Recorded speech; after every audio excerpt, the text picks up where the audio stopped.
was an excellent transfer rumour today. The sort of transfer I like to hear, but I didn't like the end of it because that's sort of the caveat at the end.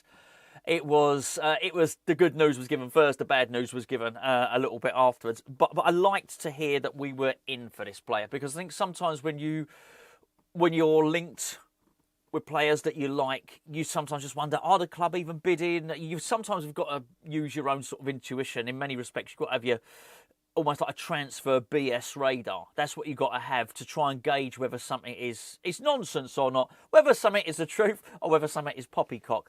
And just sometimes you link to a player and you think, I want him, I really want him, but are West Ham in for him? Well, I'm talking about Matias Fernandez here, and it would seem that West Ham have made an approach to Southampton for Matias Fernandez. That's great. We knew we were interested anyway, because maybe a couple of weeks ago it was ex-West Ham United employee. We've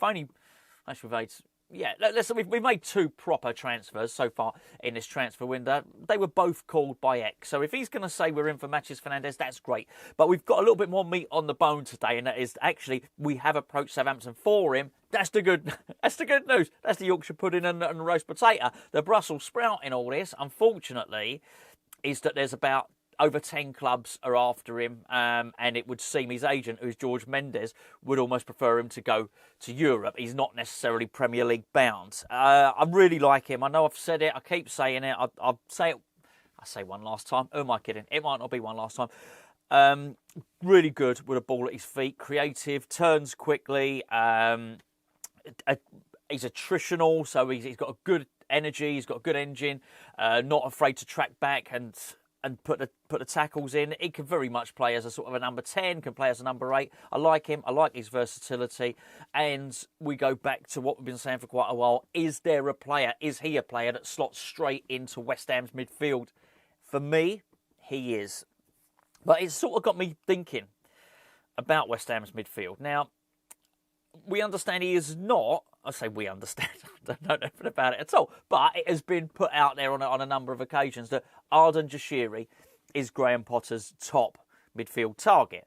Now, there's really interesting sort of war of words between the AC Milan president and Club Brugge over the last day or so, and it's sort of resulted in the AC Milan president saying, well, we feel like we've bid enough. We feel like we've bid plenty. 30-odd million euros with add-ons, something like that. And they feel that's enough. Brugge are holding out for more. Now, AC Milan are saying that Jashiri has already signed a pre-contract agreement with, or agreed, not because you can't do that, but he's agreed to the terms of his contract. You think, well, that shouldn't be allowed, really, should it? It happened to us, to be fair, with Mohamed Kudus, and I'm sure we do it to other players. In fact, I think we might have done it to Magic Juf. But it would appear that quite possibly Bruges might want to stick their heels in. Now, we have seen this happen before. We've absolutely seen it happen before. And a very recent example I can think of is last season with Jean-Claire Todibo. Juventus wanted him. Juventus wouldn't pay the amount of money that Nice wanted, even though the player had indicated he wanted to go to Juventus. By the way, I've got to say, I'm still not convinced he is going to be at West Ham all through this coming season. I'm not convinced of it. But anyway, in the end, even though he'd agreed that he wanted to join Juventus were trying to play that sort of tricky little game, saying, well, the player wants to join us, you're going to have to drop your price. In the end, we went in there and went, you know what, we'll pay your price. Now, whether we'll do that now with Jashiri, I don't know. It does seem like quite a lot of money, and almost more money than we appear to have at the moment. What I couldn't see is getting someone like Jashiri and Harvey Elliott. They're completely different players, by the way, completely different. But you wouldn't think, well, we've probably got enough to buy a player for 35 million euros and another player for 40 million quid. You wouldn't think, no, I've jumped from euros to sterling there, but those are their respective price points on there. But the more I think about it, the more I think this is going to be really, really tough for West Ham to do. Because I want to play a little game now, if you don't mind. And it just involves the midfielders that we've already got. And look, young Preston Fearon has thrown a spanner in the works. A good spanner. If you ever want a spanner to be chucked in the works, you want a good spanner. This is a really, really good spanner, right? I think most people were intrigued by what they saw. And most of you watching this are thinking, actually, I want to see more of this kid. I want to see some more of this kid. I was really interested to hear Jared Bowen talk about him. Jared Bowen said he's been brilliant in training. He said actually he keeps nutmegging everyone. He said, I was surprised he didn't try and nutmeg someone in that game. He keeps doing it to everybody in training. This kid was not on my radar in any way, shape or form. But you know what it's like. Over the last 2 or 3 days, people are saying, well, no, I knew about this kid, or such and such knew about this kid. And so you sort of do a little bit of digging. And yeah, it does appear that we've got a very, very talented midfielder on our hands. And I think particularly from that younger age group, as I've mentioned before, it was very much Golan Bekis, who's the central defender, who's got a really big future in the game, apparently. I think he's taken all the attention, all the media attention for that age group. And that's no bad thing, because it just sort of allows people to thrive. And sometimes you just... I remember Glenn Johnson, not Ben Johnson. Glenn Johnson was much the same. There was so much talent at West Ham at that time. He sort of came from nowhere, really. And in fact, when we interviewed... We've interviewed a few people who mentioned it happening. We interviewed Tony Carr, and he spoke about a lot of the stuff with regard to him and exactly what happened there. Very, very, very interesting. We interviewed Tony over on Patreon. Little cheeky plug there. But I think most would agree that we want to see more of this kid. But let's just go through the list of West Ham midfielders a second, right? Preston Fearon, Freddie Potts, Lewis Orford, Lucas Paqueta, we'll include him in there. He's a midfielder, right? Fair enough. Andy Irving, Edson Alvarez, Guido Rodríguez, Speedo Rodriguez, James Ward-Prowse, Thomas Souček. Have I left anyone out? I mean, that's a lot. That's 9. That's 9. I want us to bring another one in. As I mentioned, Matias Fernandez. That would be absolutely brilliant. But... we got to thin that out, and we got to thin it out by quite a lot. I don't know what you've got in your mind now as an ideal number of midfielders. I think 6. I do, and I'm including the attacking midfielders in that. And if we were to get Harvey Elliott, I'm not necessarily saying we will, but let's say we were to get a Harvey Elliott or a Jack Grealish, would I include them as the midfielders? I don't know. The lines are blurred on that, but I'm very much including Lucas Paqueta as a midfielder. So I'm going with 6. I think you go any more than that, people are just not playing. Now, if you factor in that one more's coming in, you've still got to pick 5, realistically, from that list there. So that needs serious thinning out, which is what I want to do in just a second. Before I do, can I please point in the direction of today's video sponsor, which is Surfshark. Logo's up there. It wasn't me dancing. Logo's up there somewhere. Have you got a VPN for your phone, for your laptop, for your Fire Stick, for your home computer? If not, you should do, because it's a great way for you to not just protect your browsing data, but protect and encrypt everything you're doing on your mobile phone. Not just your passwords, but things like your banking apps, your Tinder login, all of that sort of stuff that you would do. You don't want anyone getting their hands on that, quite frankly, do you? A VPN is a great thing and a very, very important thing for you to have, and we've got a really good deal for you with Surfshark. Got 4 months free if you use the promo code HammersChat, all one word, or just use the link in the description below. You do that, you get the first 4 months free and you get a 30-day money-back guarantee, so you can try it. If you don't like it, you can ditch it. No problem at all. I think you should get a VPN anyway. I think everybody should have a VPN. I've had a VPN for over 3 years now. But if you're going to get one, try Surfshark, because, as I say, we've got a really, really good deal with those guys there. The link is in the description below. Come have a read of it. Just click on the thing and decide for yourself whether you think you need one or not. Right, I'm going to go through the list of these players now. This is hard to thin out. Preston Fearon. I want to see some more. I want to see some more. I think I want to see some more in pre-season before I decide whether or not I want to keep him around in the squad, or whether or not you want to loan him out. What I would say is, because I want to jump straight to Lewis Orford now. Lewis Orford's been in and around the squad too long. He needs game time. So I think, for instance, you could keep Preston Fearon around, and he doesn't almost need the game time. I think he could play for the under-21s, and he could be on the bench, and that would be fine. I don't think that's fine for Orford. I think Orford's ready to play big boy football now. I think he's ready for men's football. I really do. So I would actually stick Lewis Orford out on loan. And I've said it before. I don't know what the situation is with Portsmouth. They did such a good job with Freddie Potts. I'd say to Portsmouth, do you want to find out? Would you like to test out and basically train up our next outstanding talent. That's what I would do there. So I've lost him. I would keep Freddie Potts. So already I've got a bit of a problem because I've said I would like to keep Preston Fearon and Freddie Potts. But I've also said I think 5 plus one more we're going to bring in. This is the point. This is really, really hard to thin out. So let me add another one in there. Would I like to keep Lucas Paqueta? Yes, I did a whole video on it yesterday. That's 3. Andy Irving. I'm going to have to let him go. I don't know why I did a 4 then. I will have to let him go. I just don't think you can think, do you know what? We're going to keep Preston Fearon. We're going to keep Freddie Potts. We're going to bring in another young midfielder. I'm going to keep saying Matias Fernandez.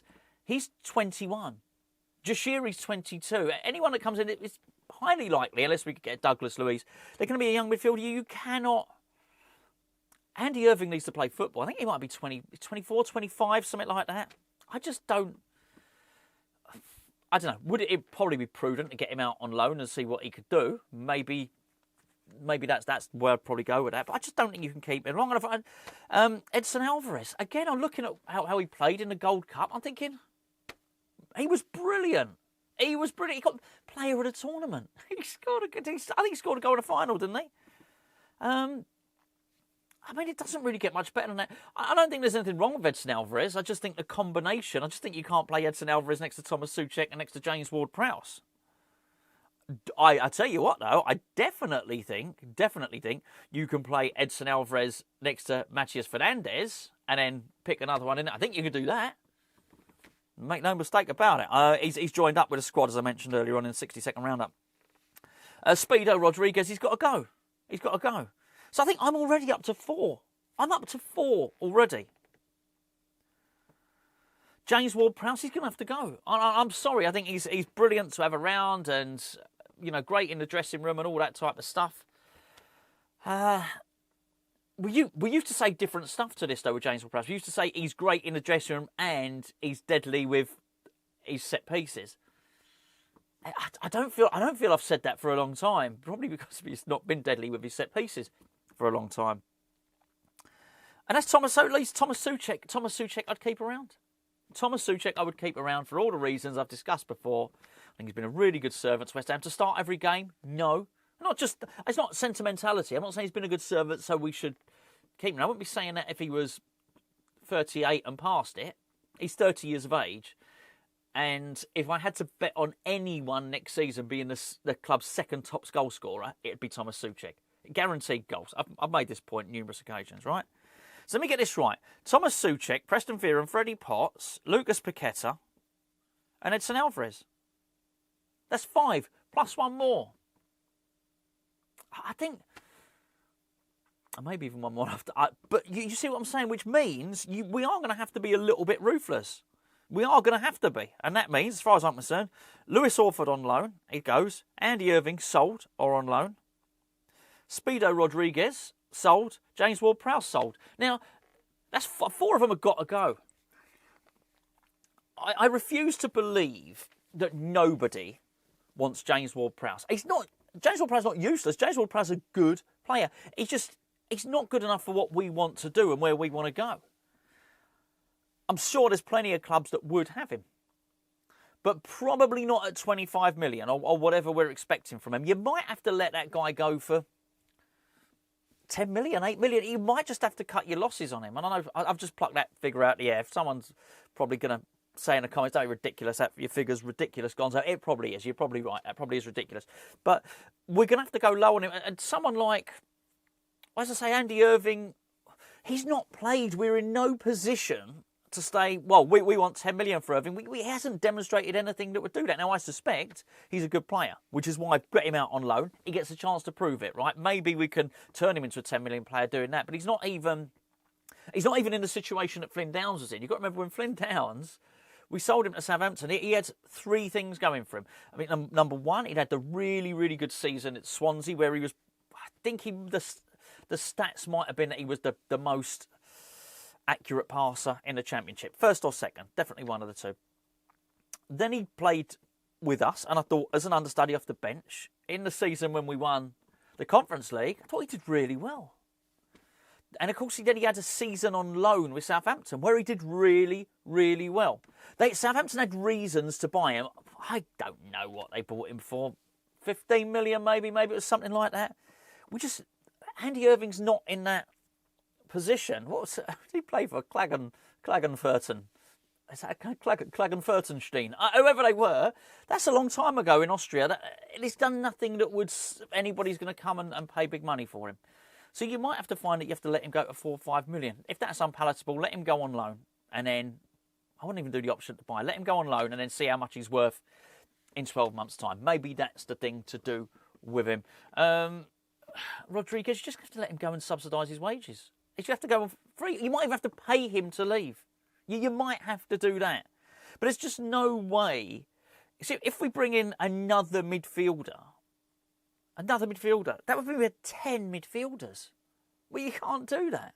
You cannot do that. I don't know how true this is, that Graham Potter wants a squad of 22 players. That's 10 midfielders. About 4 of them are going to be goalkeepers. Who knows? Nobody knows.